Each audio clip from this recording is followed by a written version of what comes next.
Blog Talk Radio.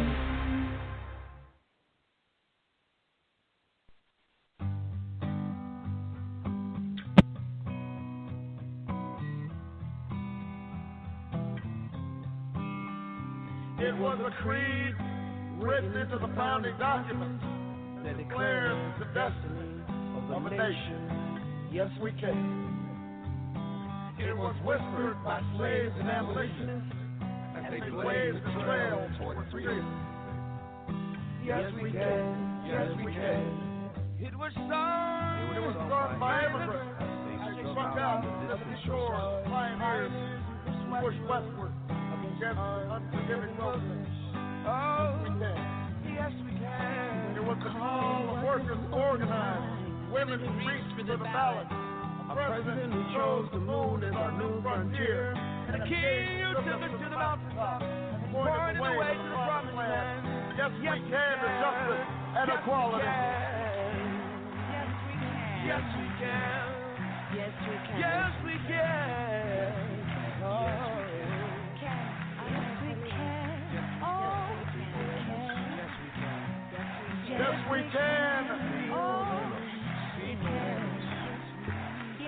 can. Stop. From WBRM Radio in Boston and on the Boston Red Network, the Monday morning quarterback on the 7th of August, 2017. We'll look at the Lynx golf game of one DJ Trump today is an article, very, very long article, and we'll append it to the show on some of the networks. Nonetheless, one's Lynx golf game can be an indication of one's personality, and this was from Sports Illustrated and also the Post carried some, so we'll use it. And in the end, we'll have an edited version of a panel discussion from CBS's Face the Nation. They'll be talking about the new chief of staff there, General Kelly, and what General Kelly plans to do using the Marine Corps motto, I suppose you'd say there. God, country, and self. Hope I didn't get that wrong. But anyway, the three there, I don't know what you do if you were an atheist in that book, but nonetheless, that is what it is. We also have an election coming up in Kenya on Tuesday. A perennial candidate named Odinga, of course, is running again. He's ran a number of years. And the President Kenyatta, the son of Jomo Kenyatta, the founder, as one would call it, of modern Kenya. Let's just hear a little of the campaign songs going there, and then we'll be back. Music and politics are a well-known combination in the world of political campaigning, and the Kenyan 2017 election is no exception. Music, praise songs, and dance are being used to reflect the mojo of electorates, as well as add a bit of glitz and glamour. Let's take a look at some of the campaign songs. NASA is using Mambo Ya Badilika, a gospel song by Helena Ken that reinforces their change message. But in this election, the candidates are using other genre, a younger, more modern style to appeal to the youth vote. The songs are also being used to attack opponents' campaigns. This was done by the musician MC Njagi. He used a statement made by the governorship candidate Wavinya Ndeti. She used the phrase Yaliondwele Sipite, which is a corrupted version of an actual proverb in Swahili, and made it into a hit song. This turned her into an object of ridicule. The same musician later released another song praising the same politician, which helped restore her public image. The power of the musical word.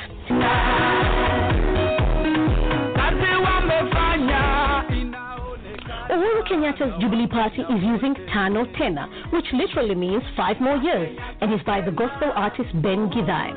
His song praises the incumbent Uhuru Kenyatta and William Ruto. It reminds voters how much they have achieved in their first term in office and urges people to re-elect them. What impact will they have on the outcome of this election?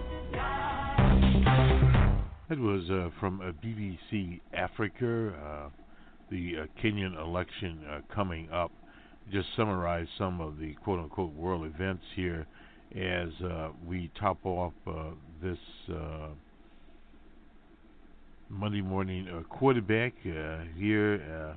The Korean Peninsula continues to be a target there. New sanctions on the Democratic Republic of Korea have taken effect.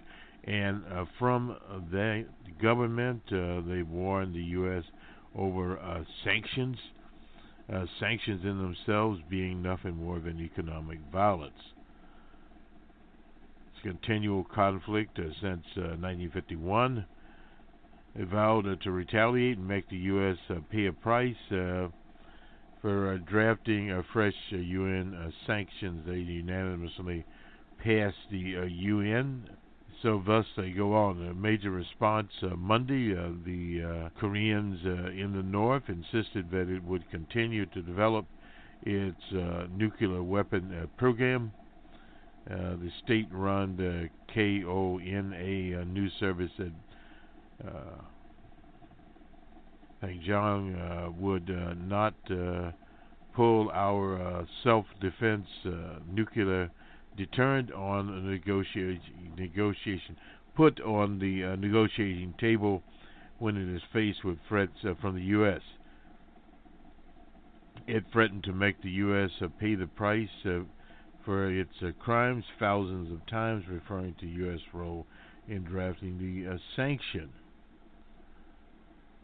So nonetheless, the struggle there continues, at least the propaganda part of the struggle, and what the sanctions will do. The importation of coal, seafood, iron, and iron ore, lead and lead ore from Korea in the north, the Democratic People's Republic, is banned. Countries cannot receive new workers from the state.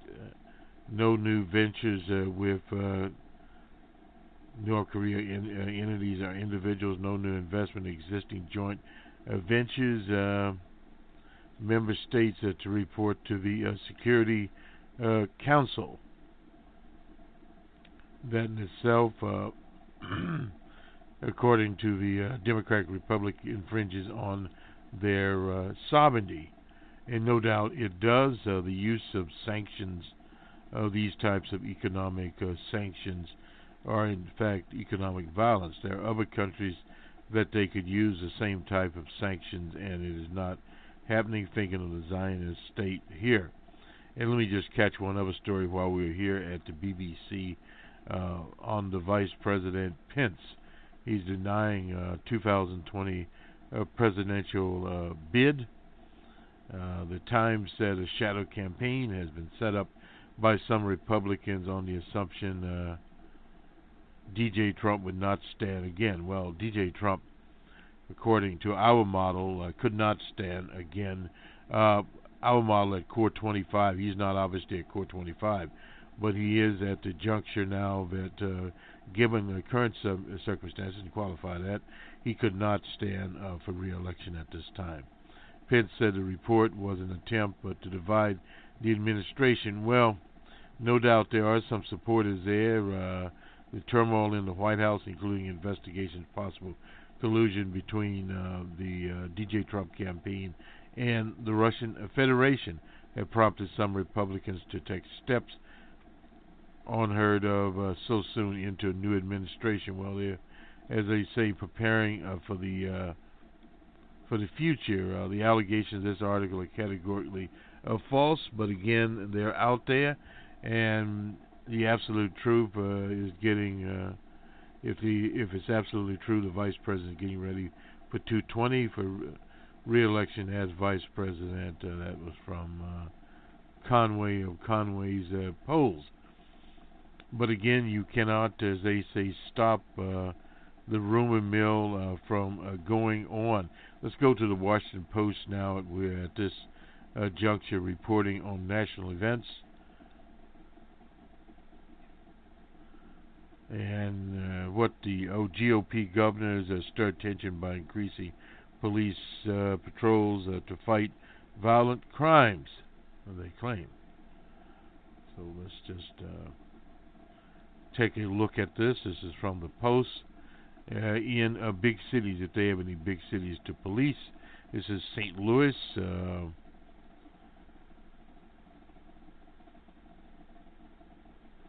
A sergeant named Siva usually patrols an area. There's one farm for 20 residents. Now the state trooper commutes an hour to patrol the big city. On orders from the Republican governor there, Greshton's, Sievers, and about a dozen state troopers. They've had these kind of schemes before, sending a few state troopers. They have laid claim to St. Louis highways that slice through some of the most dangerous neighborhoods in St. Louis.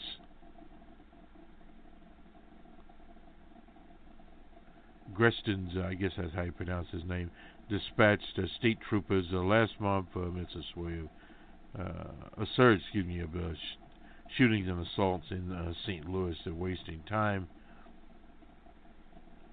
DJ Trump vowed to send federal agents to curb crime in St. Louis, in Chicago. I guess they haven't gotten there yet. Lynn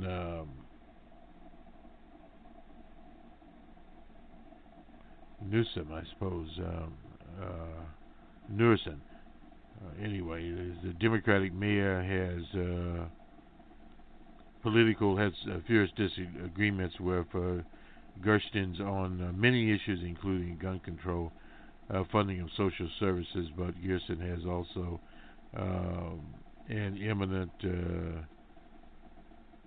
perspective of the city's crime problem. In 1995, she saw her husband fatally shot during an attempted carjacking in front of their home on the West End.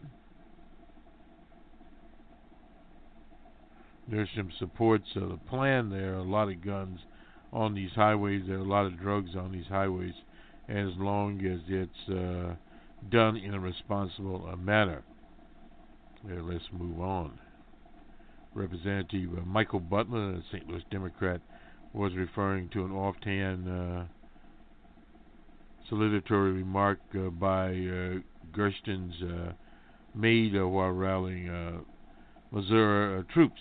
A lot of folks wonder who Ben is and what exactly did he mean. Who them is. Well, you know who them is.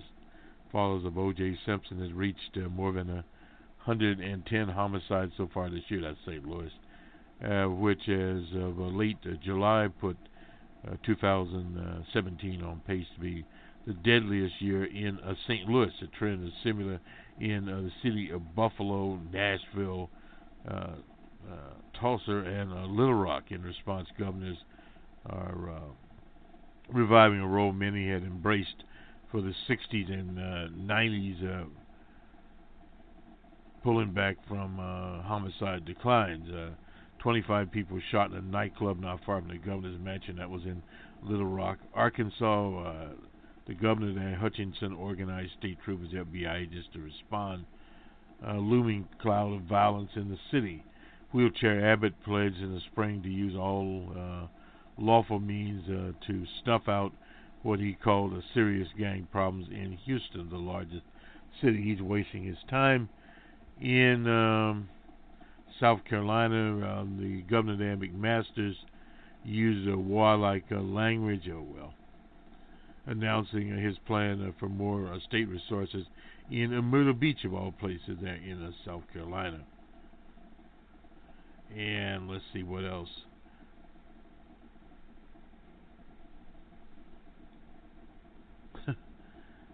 The governor there, Gershton's, experienced crime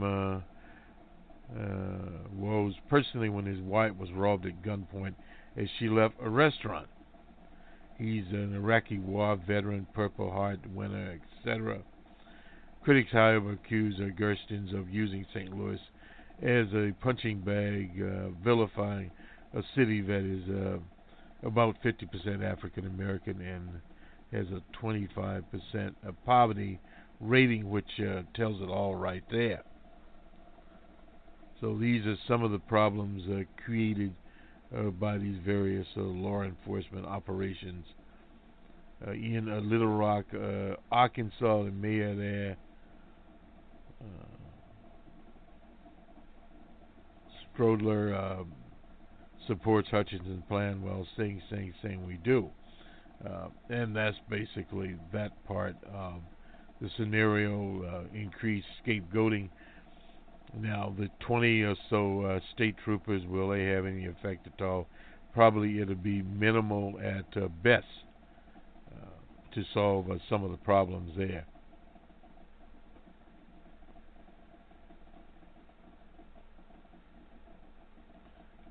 More from Jeff Flick. He's in Arizona. He's a senator there. Said in the interview, said not enough people in the party stands up against the debunked theories long supported by DJ Trump and some Republicans about where President Obama was born. I'm not sure how this is being revisited, but we'll take a look at it anyway as we move along here. A lot of attention. Well, what he's trying to do is his argument is a wide-ranging conservative manifesto against Trumpism, against the president's seeming affection for strong men and authoritarians, as he wrote for Politico this week. That article goes on and against the White House demoralization of Muslims and Mexicans. He writes in a new book, The Conscience of a Conservative. I guess that pairs Jerry Pippin's conscience of a liberal, like Jerry Pippin. And today we are broadcasting from the Jerry Pippin Memorial Broadcast Booth. Far-right press that too often deals in on-realities and right-wing voters' celebration of anger in the Republican Party that has abandoned its core principles in the course of a single year, 2016. Sunday he's promoting his book on Meet the Press. He took a assault on Trumpism back years further, all the way to the pre-Don Trump rise when birtherism, the thing was going on. He put it to Chuck Todd. Some people did stand up, but not enough. The senator said this was particularly ugly. We remember birtherism there. Look, was a congressman in 2011 when Trump flirted with the presidential run against Barack Obama, which he would have definitely lost. Trump wrote letters to the editor of the New York Times, for example, advancing a host of bogus evidence against President Obama's birth in the U.S. and his legitimacy to occupy the White House. His grandmother from Kenya stated on tape that he was born in Kenya. She was there to watch the birth. He wrote it was a false assumption. He's not been able to produce a birth certificate, another false assumption. He produced the short and long form of the birth certificate. If he was not born in the U.S., he concluded the reporters would have uncovered the greatest scam in the history of the country. Weeks later, decided to run, not to run in 2012. He was not planning to run there. He could have not beaten Barack Obama in his sleep, less in the debate, period. So, in other words, Jeff Flick is exposed a short essay, The Summer Birtherism, in another black mark on the Trump campaign. Now what's starting to happen here, you're seeing more and more of these Republicans, these conservative Republicans like Flick from Arizona, attacking a DJ Trump. It'll be interesting to see where the polling goes, and here we go with it here. It's hard to see how taking on Burpers helped Flick keep his seat. As of last August, after the birth certificate was made public, 3/4 of Republican voters still doubted the citizenship, according to NBC poll. Flick's comment on Meet the Press this weekend wasn't a one-off. He's taken swipes at the birthers in his book also. Well, in the wider situation, in the wider context, I should say, it is a little bit different. Meet the Press host sounded skeptical that Flick's condemnation of Trumpism always matched up to his own component in the Senate. You voted with the president 93.5%, Todd told him. Flake continued that he stood up to Trump when it mattered, and most of these votes were confirmations, he claimed. Part of the problem here is he didn't stand up on the health care vote. He stood in the wrong direction. Flake did not mention that one of the justices he voted to confirm was John Bush. Years early on NPR, Bush had written posts about President Obama's ancestors in Kenya, quoting literally from a site that peddles some of the first birther conspiracy. So this shows a little bit about where these people are.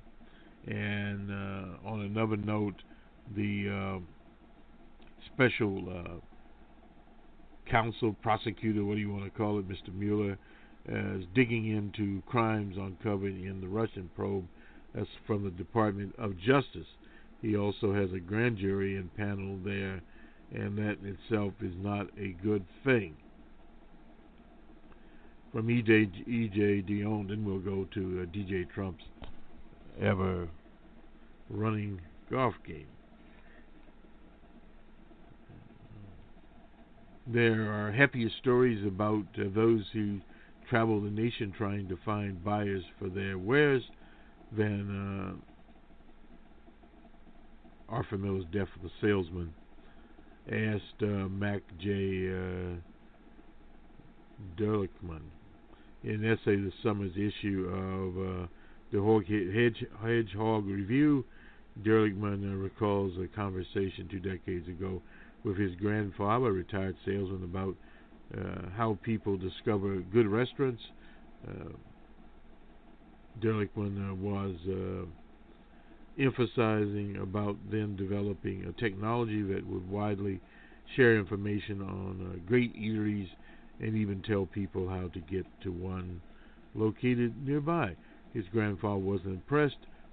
On his sales trips, he said he regularly sought out friendly-looking strangers to learn where he might find a decent bite to eat. In the process, he would often make a new friend and see him again on a return visit. That's how I got to understand the world, by talking to strangers, the old man said, and with all these fancy technologies, you're telling me about how people are going to get to know one another. You asked me, and I think it's going to be even lonelier. Derlickman, a fellow at Brown University's Watson Institute, is no Lottie when it comes to technology. The author of the book, The Vanishing Neighborhood, that was in 2014, has a healthy obsession of how people connect with each other from failed to, and his essays ask an important question. In great revival of cities we're seeing all over the country, we're creating places where neighbors remain strangers. We are robbing ourselves of a critical ingredient in the thriving American community. Are we building places to live, or at least those who can't afford them, or that are not actually neighborhoods? He cites the great finding from the Great Social Survey that the percentage of Americans reporting social evening with a neighbor have plunged, suggesting that cities may be coming back to life, but they are being rebuilt with a different social architecture. Our social architecture is playing a powerful role in deepening the political polarization we regularly complain about. We know the basic facts about 2016. Thriving metro areas lean towards Hillary to Monster Clinton, less affluent areas, less diverse places in the interior of the country, voted for DJ Trump, as my Brookings Institute colleague Mark Mero and Stefan Liu pointed out after the election that the 472 counties Clinton carried represented 64% of our gross domestic product. The 2,584 counties that DJ Trump carried accounted for 36% of the nation's economic activity. Not a lot. Facts are important, but there are more subtle issues. Derlickman underscores the way in which we arrange ourselves, even within big metros, reduce the likelihood that we will encounter, as a matter of course, people we disagree with, but with less like, or at the least have reason to work on a common problem. I confess a certain romanticism about the kind of interaction promoted by smaller cities. I grew up in one. We shouldn't be bland either to the benefits of openness, blinded. I'm sorry, not bland. Well, anyway, that openness of today's urban patterns encourage are to sometimes vicious forms of exclusionism, particularly along racial ethnic lines that could characterize relationships with older, tight-knit localities. We shouldn't pretend that part was a time of perfect commenting. Anyway, needless, Dirkleman is right to worry that we may be weakening the connections that strong neighborhoods nurture among other different views. These links can take the edge off of political divisions. You might not like or agree with your neighbor, but you can understand why someone might hold opposing views. He writes, you might want to raise taxes to pay for new amenities or to reduce environmental regulation to attract new businesses. But neighborly relations could help you appreciate in arguments. A flip side, often such familiarity leads to a compromise. Also can lead to contempt. But no doubt the kinds of conversations that Dirlickman describes are still take place in localities around the country, but we are more than ever segregating ourselves along overlapping lines of class, values, and ideology. Our technical interaction, about which Dirlickman granddad was so skeptical, creates a connection amongst like minds that is leading to even sharper forms of separation from those who think differently. No federal program can solve this problem. No application can force us to dine with people whose views we don't share. But we do well to ponder whether or not our social geography is aggressing our pronounced tendency to treat so many of our fellow citizens as strangers. Strangers in their own land, a book that we reviewed here, it sort of goes on this theme. Off to Link Scoff we go, and then we'll get to the heat of, let's see, where's Link Scoff? We'll have to find it. And here we go. This is a very long article, so we'll start out with the Washington Post article, and we'll segue over. This is by Dana Milback. Trump's golf game tells an awful lot about Trump. The late golfing legend Bobby Jones called this sport the closest game to the game we call life. You can get bad breaks from good shots. You can get good breaks from bad shots. You have to play the balls where they lie, unless you're DJ Trump. I read one of the best pieces of political journalism of Trump's age. It's a Sports Illustrated report on the president's golf game. Golf is a game of humility. Forgot to tell DJ Trump that. Even the best players are brought low by nature and by chance. It is a game of honor. You keep your own score and are often unseen by other players. This is where Trump's golf game is. Trump golf broke rules, exaggerates scores, ignores the game's decorum. Sounds familiar. Sports Illustrated asserted easily the best golfer ever to occupy the White House. Likewise, he is an enormously talented politician with a genius for marketing. Yet in golf, as in life, he doesn't leave it as at that. He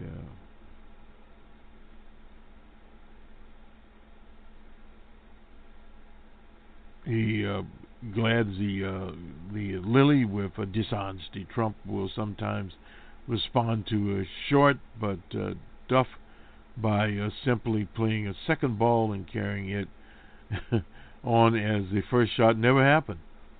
In the parlance of the game, Trump takes floating mulligans, usually more than one during a round. Because of them, it is impossible to say what he actually shot on any given day. According to 18 people who played with him, many duffers take mulligans or apply a winter ruse to help them out of difficulty, but you can't then claim your score was honestly obtained. In 2007, a Sports Illustrated senior writer named Bamberg called him up to brag about a 68 he'd shot at the Beshear Country Club in Los Angeles. That's, of course, that the All-American hero O.J. Simpson used to play. Anyway, Trump to shoot 68 on a tough course like Beshear would require him to play nearly perfectly from tee to green while making a number of substantial putts. One of his playing partners that day confirmed Trump played good, but he took all the usual liberties common amongst everyday golfers, mulligans, grims, imported lies, etc. Lumberg didn't report that Trump shot 68. He heard it from Trump.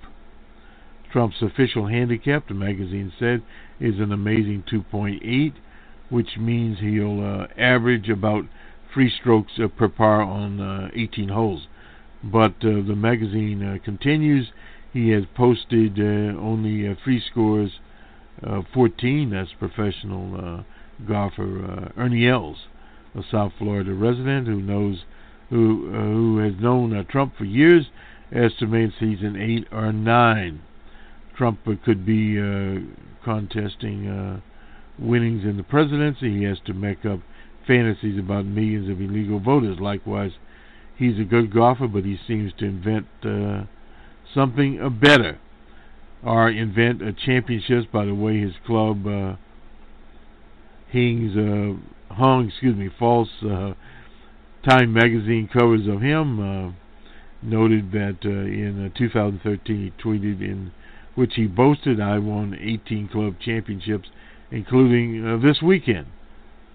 Trump has never made public a list of his club titles. In fact, checking to call all of his properties on the subject went universally on return.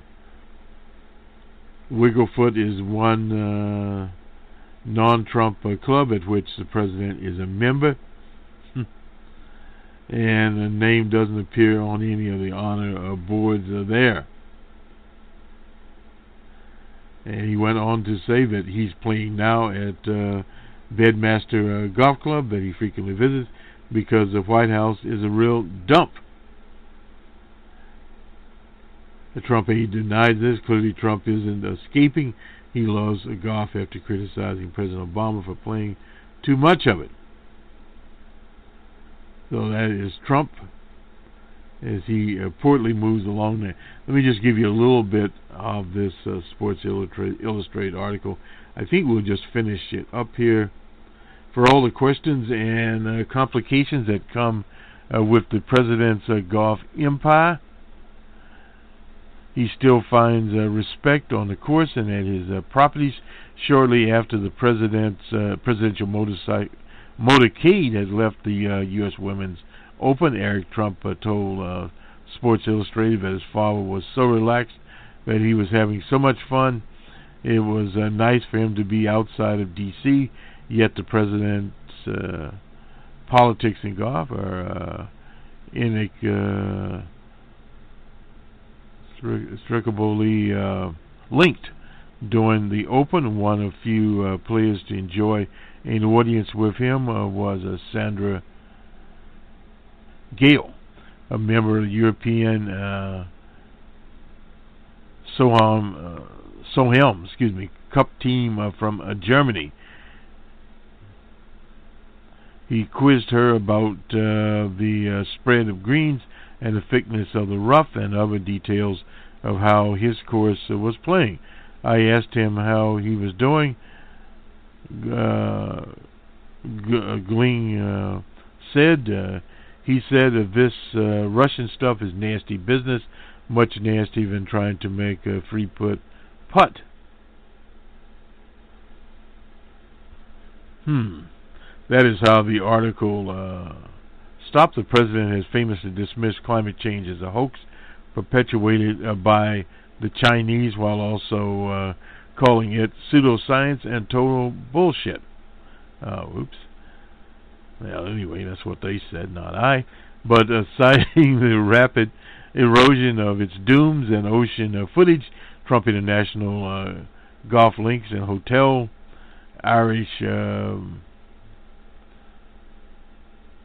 Ireland petitioned County Clare in May of 2016 to build a 2-mile, 200,000 ton seawall that would be as high as 15 feet on the picturesque crescent-shaped Dunmore Beach. The permit stated predicted sea levels rise and more frequently storm events will increase the ratio of erosion throughout the 21st century. The application expired when Trump's organization failed to complete the paperwork, but the company is pulling together a new proposal with 2 smaller seawalls. Meanwhile, the Scottish Environmental Protection Agency has objected to the Trump's organization plans to build a second course in Aberdeen, named after Mary McLin, citing environmental concerns. McLaurin, I guess. The threat to the seawalls, the seaside golf course includes 2 existing ones in Scotland, may yet influence Trump's thinking about climate change. So this is how the Sports Illustrated article went. Very long. We'll append it there. First golfer, Donald Trump's relationship with golf has never been more complicated. Playing golf with the, or links golf, I guess we'd say, with the 45th president offers a revealing character study of him. DJ Trump's private clubs are where he feels more comfortable and holding court with members and guests and employees an important part of the ritual. In the pro shops and the driving range, especially on the first tee, where Trump traditionally announces the teams for a friendly wager, and will typically take the best players available for his partners. Some earnest person in the group will typically keep a score through the terms of the match, are usually unstated. And Trump's interest in the club and the flow of the match is modest at best, yet he somehow knows when his putt is meaningful, and he attempts those putts with a certain amount of fanfare.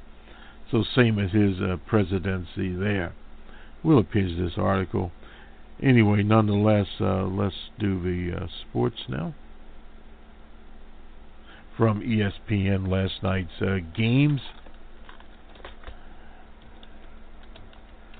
We normally take a station break here. This is WBRN Radio running live as we record this particular session here.